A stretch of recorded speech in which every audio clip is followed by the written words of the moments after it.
오늘은 소요리 문답 26문답을 함께 나누는 시간을 갖도록 하겠습니다. 제목은 왕으로서의 그리스도라는 제목을 갖고 함께 나눌 텐데, 들어가는 말로 이제 한 나라의 지도자는 너무나 중요하죠. 그 지도자의 역량에 따라서 어떤 백성들의 삶이 결정되기 때문입니다. 지도자가 전쟁을 일으켜서 국민들을 어떤 사지로 몰고 가는 경우도 있고요. 그리고 잘못된 정책 판단으로 인해서 민생이 어려워지기도 합니다. 오늘 웨스트민스터 소요리 문답 26문답으로 왕으로서의 그리스도에 대해서 이 시간 나누려고 합니다. 이 시간 우리의 왕 되신 그리스도를 알아가며 우리 믿음이 더욱 굳건해지는 이 시간 되길 간절히 소망합니다. 먼저 우리 문답을 함께 읽어보도록 하겠습니다. 제가 이제 질문을 읽으면 우리 성도님들이 답을 읽어주시면 되겠습니다. 그리스도는 어떻게 왕의 직분을 행하십니까? 우리를 자신에게 복종하게 하심으로써 우리를 다스리시고 지키심으로써 그리고 자신과 우리의 모든 원수를 막아 정복함으로써 왕의 직분을 행하십니다. 아멘. 예수 그리스도께서는 우리에게 왕으로 오셨습니다. 그런데 예수님께서 왕으로 오셨다는 게 그냥 갑자기 이렇게 이루어지신 것이 아니라 성경에서 창세기부터 시작해서 이 요한계시록까지 예수 그리스도께서 왕으로 오셨음을 지속해서 이야기해주고 있습니다. 그래서 우리가 본격적으로 소요리 문답에 들어가기 앞서서 우리 간단하게 예수님의 어떤 왕으로 오셨음을 예언하는 성경 구절 한 3가지 정도를 우리 함께 살펴보면서 예수 그리스도가 이렇게 구약 시대부터 예언되어서 왕으로 오시는구나, 이것을 한번 우리 나누는 시간 되어봤으면 좋겠습니다. 먼저 창세기 49장 10절의 말씀을 한번 같이 읽어보도록 하겠습니다. 시작. 규가 유다를 떠나지 아니하며 통치자의 지팡이가 그 발 사이에서 떠나지 아니하기를 실로가 오시기까지 이르리니 그에게는 모든 백성이 복종하리로다. 아멘. 우리 창세기 49장 10절의 말씀인데, 이 말씀은 여러분도 잘 알다시피 야곱이 그 12명의 아들에게 축복을 하는 그런 부분입니다. 그 중에서도 누구냐면은 유다에게 축복을 하는 부분이거든요. 그런데 유다에게 하는 그 축복을 보면 굉장히 특별하다는 것을 볼 수 있습니다. 이 말씀을 보면은 유다를 통하여서 어떤 왕이 탄생할 것이다 라는 것을 우리가 직감을 할 수 있는데요. 규라는 것은 무엇이냐면은 왕권을 상징하는 지팡이입니다. 그래서 그 규가 유다를 떠나지 않는다라고 했을 때는 유다 지파에 왕이 있을 것이다 라는 말과 똑같다고 보면 되겠죠. 그리고 통치자의 지팡이가 그 발 사이에서 떠나지 아니하기를 실로가 오시기까지 이르리니, 이렇게 이야기합니다. 그러니까 이 창세기에서부터 예수 그리스도라고 우리는 미리 알고 있지만 어떤 왕적인 메시아가 올 것이라는 것을 우리는 생각해 볼 수 있을 것입니다. 그리고 좀 더 세월이 많이 지났습니다. 세월이 많이 지나서 다음 말씀을 보면은 사무엘하 7장 12절에서 13절 말씀인데 한번 같이 읽어보도록 하겠습니다. 시작. 내 수완이 차서 내 조상들과 함께 놀 때에 내가 내 몸에서 날 내 씨를 내 뒤에 세워 그의 나라를 견고하게 하리라. 그는 내 이름을 위하여 집을 건축할 것이요 나는 그의 나라 왕위를 영원히 견고하게 하리라. 아멘. 이 말씀은 하나님께서 다윗에게 하신 말씀입니다. 우리에게 다윗 언약으로도 유명한 그 말씀이잖아요. 여기에서도 보면은 어떻습니까? 다윗의 씨를 통하여서 어떠한 왕이 탄생하게 될 것인데, 그 왕은 심상치 않은 왕이죠. 왜냐하면은 그가 나라를 견고하게 하고 무엇보다도 하나님의 집을 건축할 것이다 라고 이렇게 얘기합니다. 물론 솔로몬이 성전을 건축하게 하는데 그 다음 문장에서 보면은 솔로몬이 아니라는 것을 알 수 있죠. 왜냐하면은 그의 나라 왕위를 영원히 견고하게 하리라라고 그렇게 이야기하기 때문입니다. 영원하게 왕위를 견고하게 할 왕은 솔로몬이 아니라 누구시죠? 바로 예수 그리스도를 이미 이때부터 이야기하고 있는 것이죠. 그리고 좀 더 많은 세월이 흘렀습니다. 많은 세월이 흐르고 이제 미가 선지자가 또 한 예언을 하게 됩니다. 우리 미가 5장에서 2절을 한번 같이 읽어보겠습니다. 시작. 베들레헴 에브라다야, 너는 유다 족속 중에 작을지라도 이스라엘을 다스릴 자가 내게로 나올 것이라. 그의 근본은 상고의 영원에 있느니라. 아멘. 이제 미가서에서 미가 선지자는 또한 이러한 예언을 합니다. 베들레헴에서 이스라엘을 다스릴 자가 나올 것이다. 정확히 어느 지역에서 나올지도 이야기를 하고 있습니다. 더 나아가서 재밌는 것은 이 메시아는, 이스라엘을 다스릴 메시아는 그냥 평범한 인간이 아니라 그 근본이 상고에 있고 영원히 있는 어떤 신성을 가진 존재가 메시아로 오실 것이다 라는 그런 예언을 하고 있죠. 네. 우리는 잘 알고 있죠. 이분이 누구신지, 바로 왕으로 오신 예수 그리스도이심을 우리는 아주 잘 알고 있습니다. 그렇게 해서 많은 시간이 흘러서 그 성경은 창세기부터 점점점 이제 마태복음이 시작하기 전까지 예수님에 대하여서 선명하게 어떠한 분이 메시아임일 것을 계속 이야기하면서 나타나게 합니다. 그리고 결국엔 예수 그리스도께서 이 땅에 왕으로 성육신하셔서 오셨죠. 그리고 이제 마태복음에서 이제 예수님, 왕으로 오신 예수님을 아주 설명하고 있거든요. 특히 마태복음에서만 특별하게 나오는 어떤 에피소드가 있는데, 그 에피소드가 뭐냐면은 동방 박사가 아기 예수에게 이렇게 경배하는 부분이 나타납니다. 이것은 이제 사복음서에서 유일하게 마태복음에서만 있는 것입니다.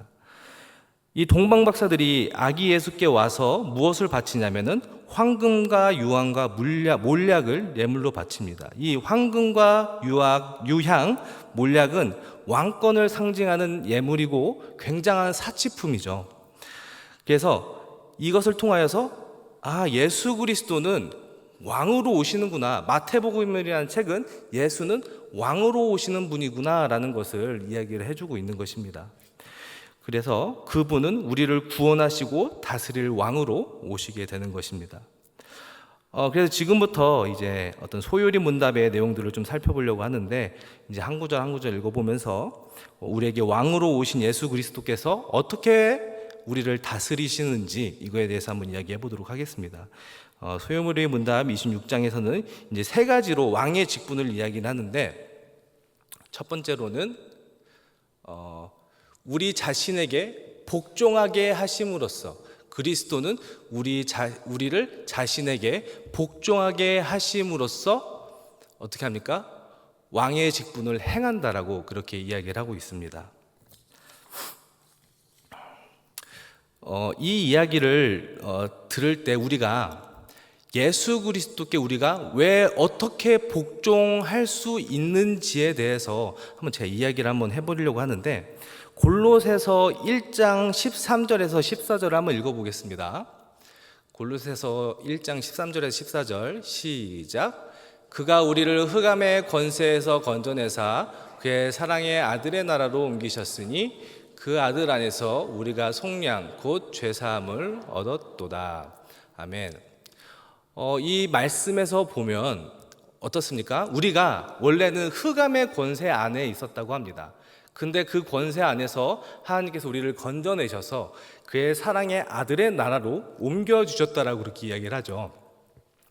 그러면 우리가 어떻게 해서 흑암의 권세에서 그 아들의 나라로 옮겨졌을까요? 그 옮겨질 수 있는 방법은 무엇이냐면은 예수 그리스도의 죽음과 부활로 인하여서, 우리가 예수와 함께 죽고 예수와 함께 다시 부활함으로 인하여서, 예수님과 연합됨으로 인하여서, 하나됨으로 인하여서 우리가 흑암의 권세에서 그의 아들의 나라로 옮겨졌습니다.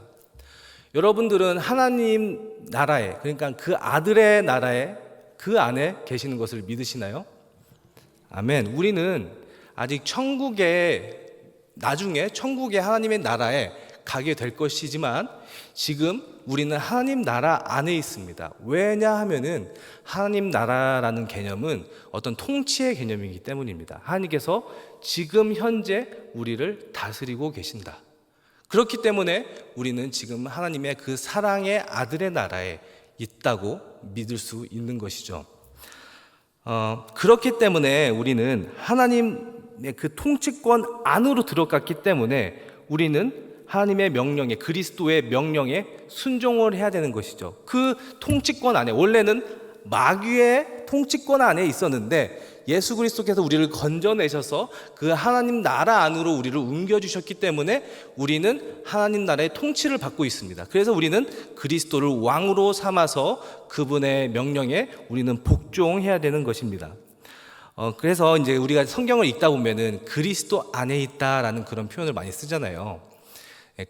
특히 바울이 그리스도 안에 있다라는 말을 많이 쓰는데, 이 그리스도 안에 있다라는 말도 우리가 하나님의 통치권 안에 들어와 있다라는 그런 같은 맥락으로서 쓰이게 되는 것입니다.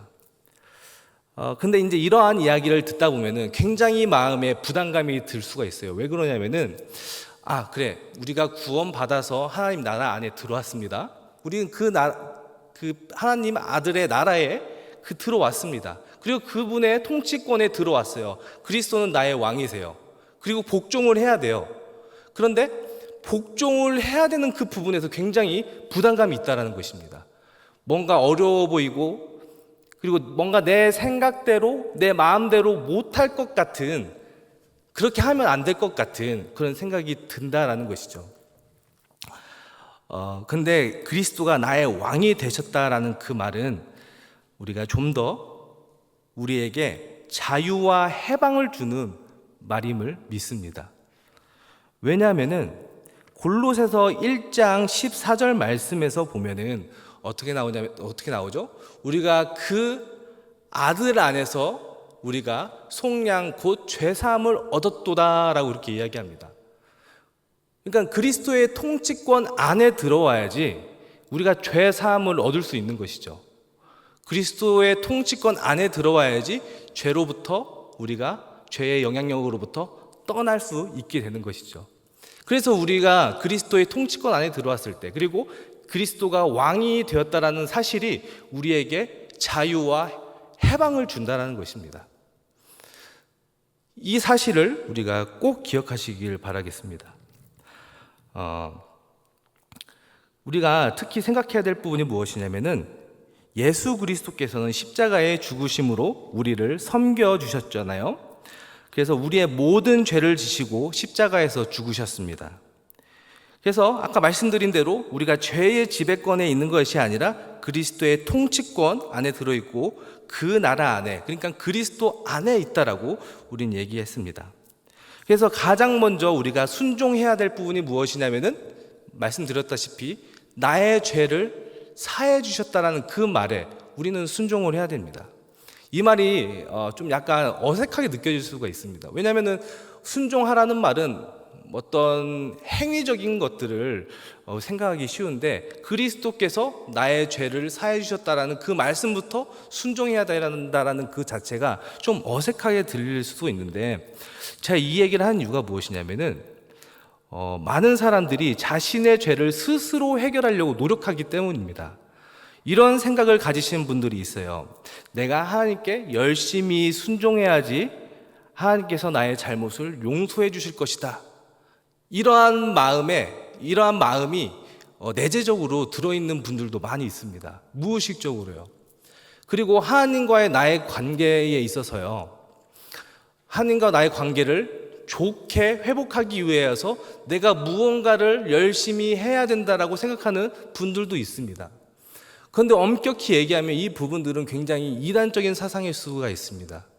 왜냐하면 나의 어떠한 행위를 통하여서 하나님과 나의 관계를 화목하게 만들려는 어떤 그런 노력이기 때문입니다. 예수와 하나님과 우리의 관계가 어떻게 화목하게 되고 어떻게 우리의 죄가 용서받게 되는 거죠? 오직 예수 그리스도의 죽음, 예수 그리스도의 피로 말미암아 우리는 하나님과의 관계가 회복되는 것이고 예수 그리스도의 그 죽음으로 말미암아서 우리와 하나님과의 관계는 화목하게 되는 것이잖아요. 우리가 그것을 믿었을 때에 하나님과의 관계가 온전하게 되는 것이고 하나님과 나의 관계가 회복이 되는 것입니다. 이게 복음 아니겠습니까? 아멘. 만약에 우리가 하나님과의 관계를 위하여서 매일 기도 한 3시간씩 연속으로 1년 동안 해라 라고 하면은 굉장히 과제죠. 이거는 복음이 아니라 일거리를 가져다 주는 거잖아요. 왜 복음이겠습니까? 이 믿음으로 말미암아 너와 우리의 하나님과 우리의 관계가 회복되었다. 이 예수 그리스도를 믿으면은 우리는 하나님과의 관계가 회복된다. 화목하게 된다. 이것을 받아들여라. 이 말 자체가 복음이 되는 거잖아요. 그래서 우리는 이 말에 순종해야 됩니다. 여러분 가운데에 나는 지금 하나님과 거리가 너무 먼 것 같아. 왜요? 우리 하나님과 거리가 먼 것 같은 이유들은 많이 있습니다. 왜냐하면은 어떤 요즘에 성경을 많이 읽지 않았어. 아니면은 기도를 많이 하지 않았어. 아니면 어떤 죄를 저질렀어. 어떤 봉사를 해야 되는데 내가 거기서 맨날 도망치고 있어. 약간 이런 죄책감 때문에 하나님과 관계가 좋지 못하다라고 얘기하고 있는데 이것은 하나님께 순종하지 못하고 있는 것입니다. 왜냐하면 하나님께서는 예수로 인하여서 우리를 가깝게 하셨기 때문입니다. 화목하게 하셨기 때문입니다. 우리는 이 말씀에 순종해야 되는 줄을 믿습니다. 아멘. 그렇다고 해서 행위가 아무런 쓸데없는 것이냐? 그런 것은 아닙니다. 에베소서 4장 22절에서 24절의 말씀을 보면은 말씀이 나타나는데 한번 같이 읽어보도록 할게요. 시작. 구습을 따르는 옛사람을 벗어버리고 오직 너희의 심령이 새롭게 되어 하나님을 따라 의와 진리의 거룩함을 지으심 받은 새 사람을 입으라. 아멘. 사도 바울은 이렇게 권면하죠. 너희가 예전에는, 그러니까 흑암의 권세의 통치를 받았던 그 마귀의 그 통치권에 있었던 때에는 구습을 따르는 옛사람이었다. 그런데 너희는 이제 그 옛사람을 벗어버리고 예수와 함께 죽음으로 말미암아 너희 옛사람은 이제 죽어버렸다. 끝나버렸다. 그러니까 너희는 그리스도 안에서 있기 때문에 심령이 새롭게 되어 하나님을 따라 의와 진리와 거룩함을 입은 새로운 사람을 입어라 라고 그렇게 얘기합니다. 여러분들은 옛사람이십니까? 새로운 사람이십니까? 할렐루야, 아멘. 우리는 주 안에서 새로운 사람임을 믿습니다. 간혹가다가 이제 옛사람의 그 잔재들이 드러날 때가 있지만 예수 그리스도의 그 희생으로 말미암아, 왕 되신 그리스도의 희생으로 말미암아 우리는 새 사람으로 변화된 존재임을 믿습니다. 이것을 우리가 믿음의 눈으로 바라보아야 될 줄 믿어요. 그래서 우리는 새로운 존재가 되었기 때문에 새로운 존재 양식에 따라 사는 것입니다. 옛사람은 옛날에 그런 습관대로 그런 죄악을 따라가는, 육신을 따라가는 삶이었다면은 이제는 의를 따라서 사는 삶, 하나님 말씀을 따라서 사는 삶, 그리고 거룩한 삶을 사는 삶을 살아야 되는 줄을 믿습니다. 물론 이렇게 살다 보면은 실패할 때도 있어요. 우리 아직 연약한 존재이기 때문에 우리는 아직 완성되지 않은 존재예요. 새 사람이지만 이제 완벽하게 완성될 때는 어디죠? 우리가 이제 죽어서 이제 그리스도를 대면하게 될 때, 그때 우리는 완전해질 줄을 믿습니다. 그래서 하지만 우리가 새 사람이라는 그 믿음을 우리 견지하고 견고하게 가져가면서 늘 일어나면서 주님을 위해 사시는 우리 성도님들 되시길 간절히 소원합니다. 아멘. 그리고 이제 두 번째로 이제 소요리 문답 두 번째 줄 한번 같이 읽어보겠습니다.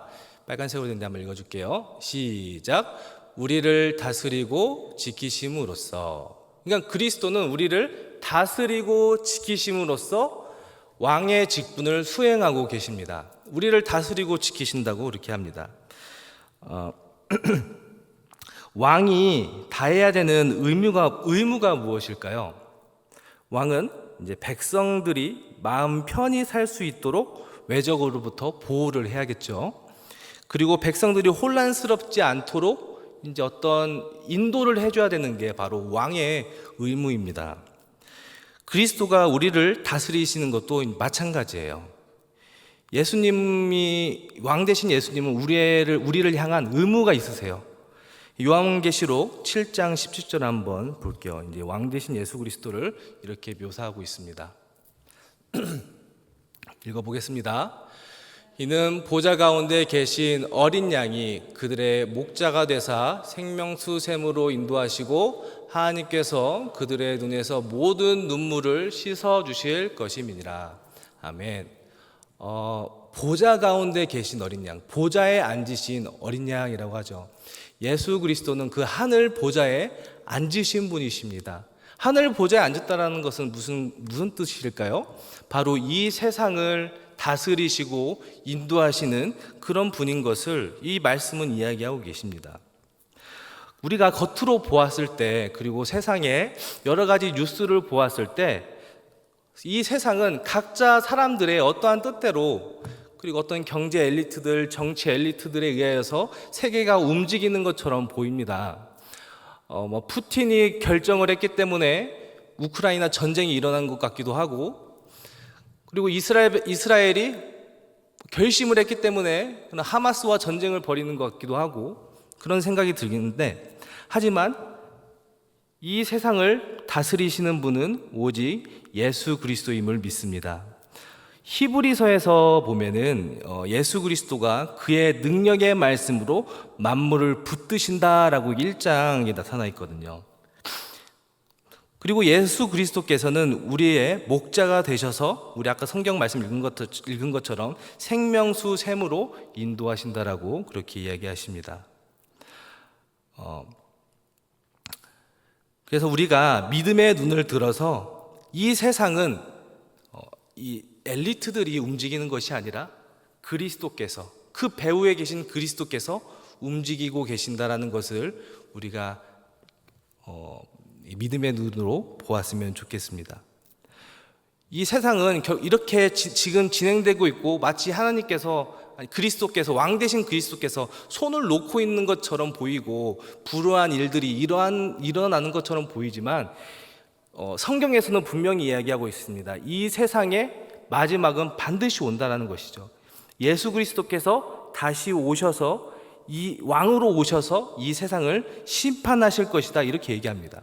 그리고 심판하시고 나서는 이 하늘과 이 옛 하늘과 옛 땅은 모두 접혀버리고 새로운 땅과 새로운 하늘이 이곳 가운데 임하게 될 것입니다. 그리고 새 예루살렘 성이 내려와서 이곳은 정말 아름다운 그 하나님의 나라가 될 것임을 성경에서는 그렇게 이야기를 하고 있습니다. 예수 그리스도는 우리가 단지 죄 사함만 받는 것에 그치는 것이 아니라 무엇이죠? 우리가 다시 이제 죽었지만 죽고 나서 다시 새로운 부활체로 부활하여서 하나님의 그 나라에서 영생을 누리면서 살아가기를 원하시는 분이십니다. 우리 다 같이 그때 다 만나셔야죠. 아멘. 그렇게 우리의 삶은 예수 그리스도께서 이끌어 가시고 다스리고 이 모든 하나님의 경륜을 이끌어 가시는 분임을 우리는 믿습니다. 아멘. 세 번째입니다. 우리 빨간색 글씨를 한번 같이 읽어볼게요. 시작. 자신과 우리의 모든 원수를 막아 정복하심으로써 왕의 직분을 행하십니다. 세 번째로 예수 그리스도는 자신과 우리의 모든 원수를 막아 이기셨습니다. 여러분의 원수는 누구십니까? 여러분의 원수는 누구이시죠? 좀 미운 사람의 얼굴이 생각날 수도 있고요. 하지만 우리의 궁극적인 원수는 사단 마귀인 줄을 우리는 알고 있습니다. 그 원수로 인하여서, 그 사단 마귀로 인하여서 이 세상에 죄가 들어왔고요. 그 죄로 인하여서 세상은 창조 질서를 잃어버린 채 왜곡된 삶을 살아가고 있습니다. 예수 그리스도는 왕으로서 그의 백성이 우리들을 지키시기 위해 구원의 일을 행하셨습니다. 그게 무엇이죠? 바로 아까 말씀드렸던 십자가에서 죽으신 것이죠. 예수님은 죽음에 단지 머물러 있으셨던 것이 아니라 다시 죽으셨지만 부활하여서 죄와 사망을 이기셨습니다. 그분은 왕이시지만 낮아지셔서 십자가에 달려 고난을 받으셨습니다. 그 십자가라는 처형은 로마 시대의 가장 흉악범에게 행해지는 형벌이었습니다. 왜냐하면 3일 동안 가장 고통스럽게 죽이는 방법이 그 십자가형이었거든요. 십자가에 박혔기 때문에, 그리고 몸에 많은 상처가 났기 때문에 출혈이 나서 점점점 체온이 떨어지면서 죽게 될 것입니다. 이게 추워지면서 죽게 되는 것이죠. 그리고 몸을 십자가를 박았기 때문에 숨쉬기가 굉장히 어려웠다고 해요. 숨을 쉬기 위해서는 이 팔을 들어서 몸을 펴야 되는데, 그렇게 되면은 이 손과 팔에 체중이 가중되면서 얼마나 아프겠습니까?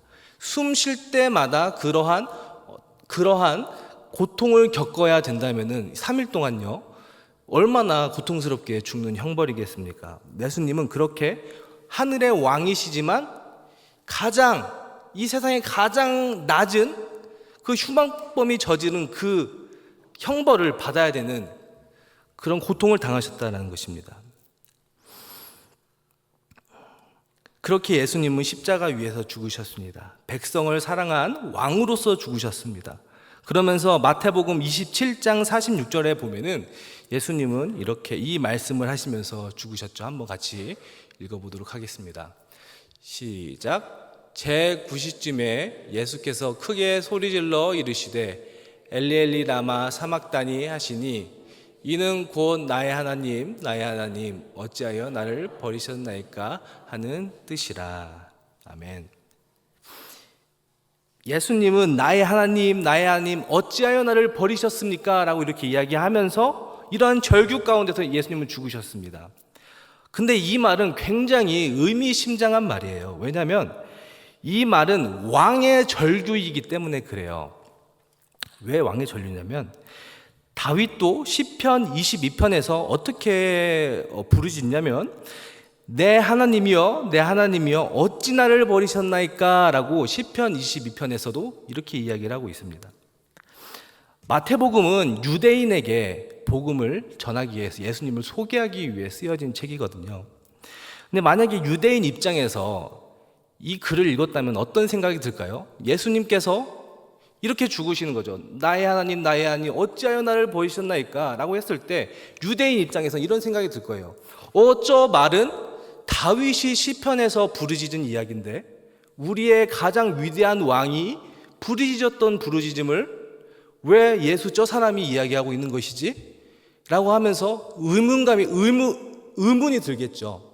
그러면서 이러한 깨달음으로 갈 수도 있을 것입니다. 예수 그리스도 저 사람이 다윗의 후손으로 온 메시아이며 우리의 왕이구나. 그 높으신 왕이 그렇게 부르짖음으로 우리를 위해 고난을 당했구나. 그 높으신 왕이 저 십자가의 형벌을 당하였구나. 이러한 생각을 할 수 있다는 것이죠. 아무튼 예수 그리스도는 왕이시지만 백성의 원수를 위하여서 구원하셨습니다. 그 십자가에서 죽으셨습니다. 그리고 승리의 왕으로서 예수님은 다시 그 죽음을 이기고 부활하셨습니다. 예수 그리스도 그 왕이 승리하였기 때문에 우리도 승리자가 된 줄을 믿습니다. 그 다윗과 골리앗의 그 싸움을 알고 계시죠? 거기서 싸움은 누가 했습니까? 다윗과 골리앗이 1대1로 싸웠는데 다윗이 승리를 했잖아요.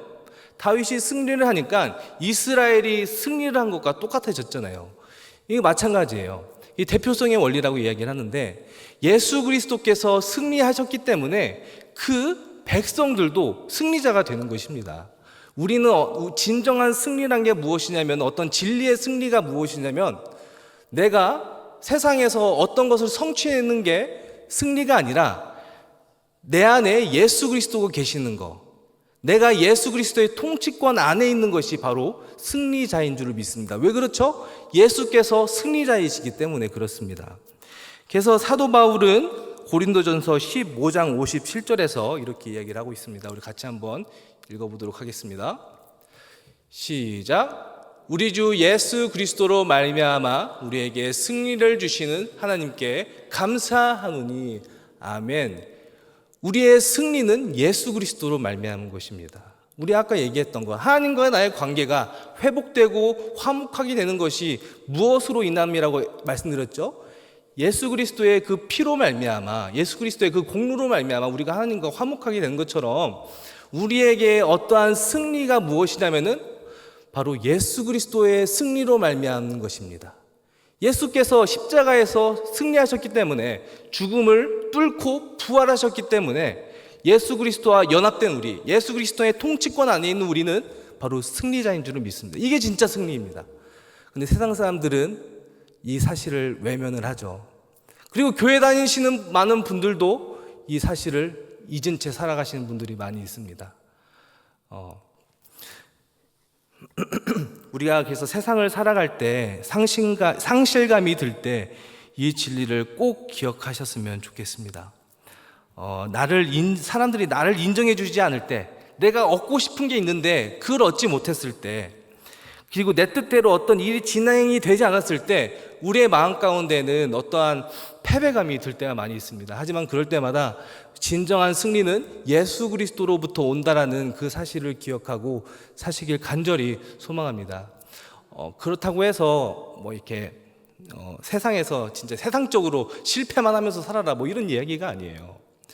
우리가 이런 예수 그리스도의 이 승리의 기쁨으로 살 때 우리가 그 삶 속에서도 아주 진정으로 승리하는 삶을 살 줄을 믿습니다. 할렐루야. 비록 세상에서 실패한다 하더라도 거기에 매몰되지 않고 다시 일어나서 이게 진짜 승리가 아니지, 세상에서의 승리는 진짜 승리가 아니지, 예수 그리스도부터 오는 것이 진짜 승리지, 난 지금 예수로 인하여서 승리자가 되었지. 그래서 다시 일어나서 나의 삶을 묵묵히 살아내는 것, 그게 바로 예수 안에서의 진정한 승리자의 삶인 줄을 믿습니다. 아멘. 우리 시간에 제가 기도하도록 하겠습니다. 하나님 아버지, 감사합니다. 이 시간 우리 함께 하시고 인도하셔서 이렇게 함께 말씀을 나누었습니다. 주님, 우리가 왕으로서의 그리스도를 함께 나누었는데 그 왕 대신 주님께서 우리를 통치하시고 다스린다는 것을 우리가 기억합니다. 우리가 그 말씀에 순종할 수 있도록 주님께서 붙들으시고 왕 대신 우리 주께서 우리를 이끌고 계신다는 것을 믿으며 살아가는 우리 모든 성도님들 될 수 있도록 주님 인도하여 주시옵소서. 예수님의 이름으로 기도드립니다. 아멘.